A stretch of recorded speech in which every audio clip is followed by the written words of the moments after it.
be with me and many won't. So the two destinies are basically this.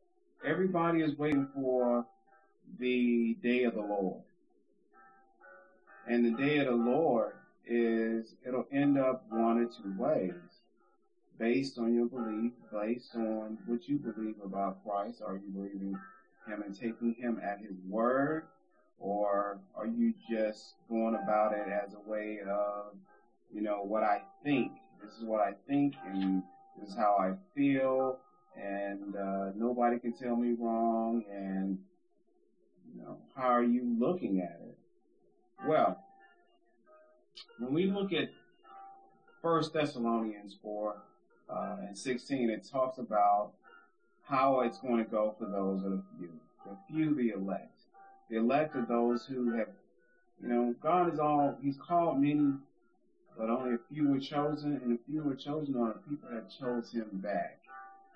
But 1 Thessalonians 4 and 16 says, "For the Lord himself shall descend from heaven with a shout, with the voice of an archangel, and with the trump of God, and the dead in Christ shall rise first. Then we which are alive and remain shall be caught up together with them in the clouds to meet the Lord in the air. And so shall we forever be with the Lord. And therefore, wherefore by these words we are comforted." So we're going to be with him on that day. We're going to be with him forevermore.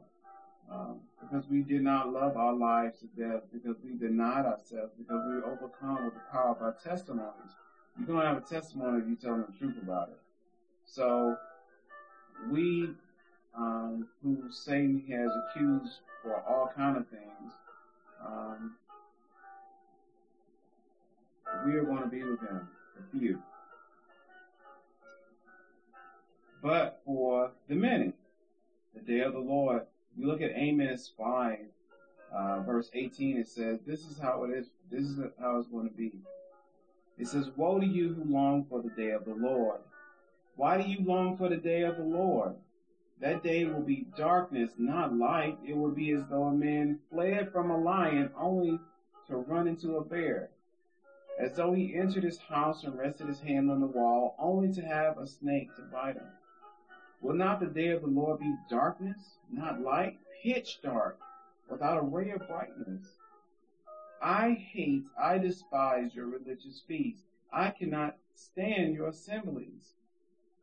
Even though you bring me burnt offerings and grain offerings, I will not accept them. Though you bring choice fellowship offerings, I will have no regard for them. Away with the noise of your songs. I will not listen to the music of your harps, but let justice roll on like a river, righteousness like a never-failing stream." That's not going to be a good day. It's going to be a black day. It is going to be one of the blackest days that ever existed in the history of histories. Consider your ways. Consider your conversation. Consider how you deal with each other, how you deal with your enemies.